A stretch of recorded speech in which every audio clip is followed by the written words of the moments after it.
An Aboriginal woman who's pregnant, and in her tummy is the formation of creation occurring,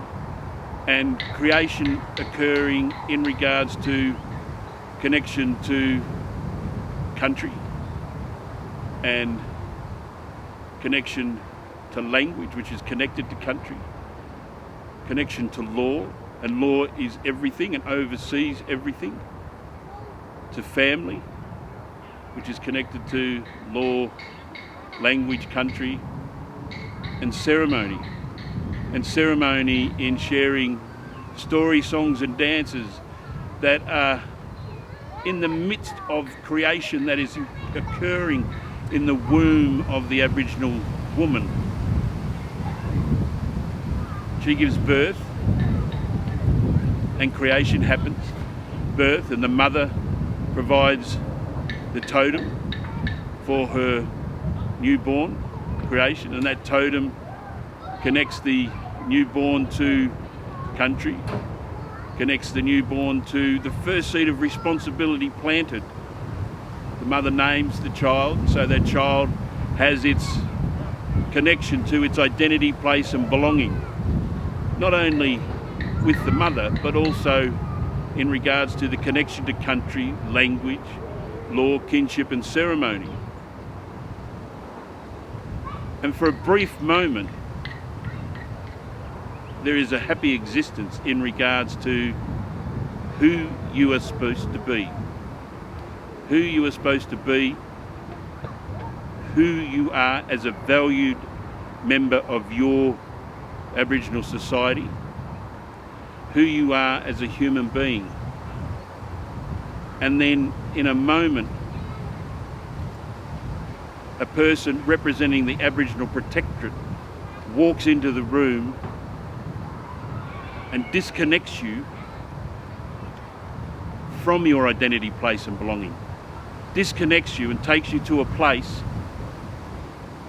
that has no semblance or resemblance of who you are meant to be. And so from being connected to them being disconnected, and then the system coming in and changing your whole identity from the identity that your birth mother has given you to their identity that connects you to their system, begins their creation of colonisation of you as a young person who is meant to be Aboriginal but is disconnected from that, and that is now a beginning process of being colonised in a Western world that connects you to Christianity and their beliefs. And this false journey that they take you on, this facade, this lie, this denial of your right to be who you are as an Aboriginal person,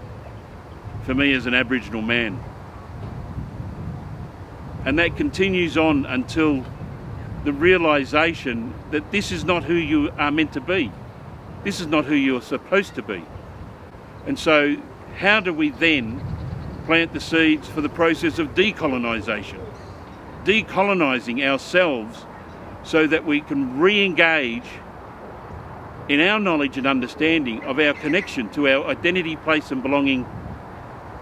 from our country, from our traditional language group, from our language, from our law, from our kinship, from our ceremony, from our story, song and dance.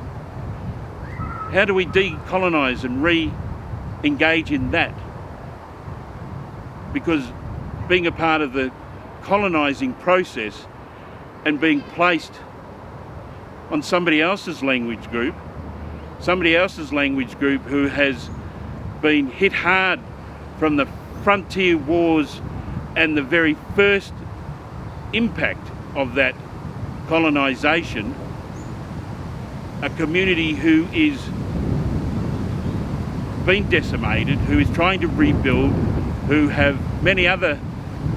wonderful Aboriginal people who've come from their language groups to be here to replant the seeds of a community who have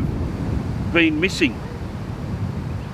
and how you become a part of that, and how you become connected, and how that becomes then a part of your identity, place and belonging. And you're a connection to country, language, law, kinship and ceremony from that perspective, and being a part of that for a period of time, and then that gets taken away from you again, and that gets taken away from you again, and they say, oh, you can't be a part of that, and so the system takes that away from you again. So what is our value? What is our value? I believe that each and every one of us is of value in regards to who we are as Aboriginal people, who we are and how we identify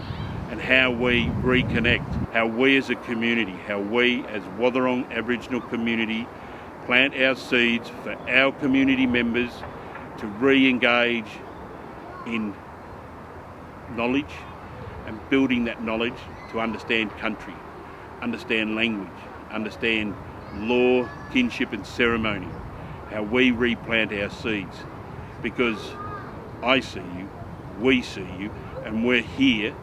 for you.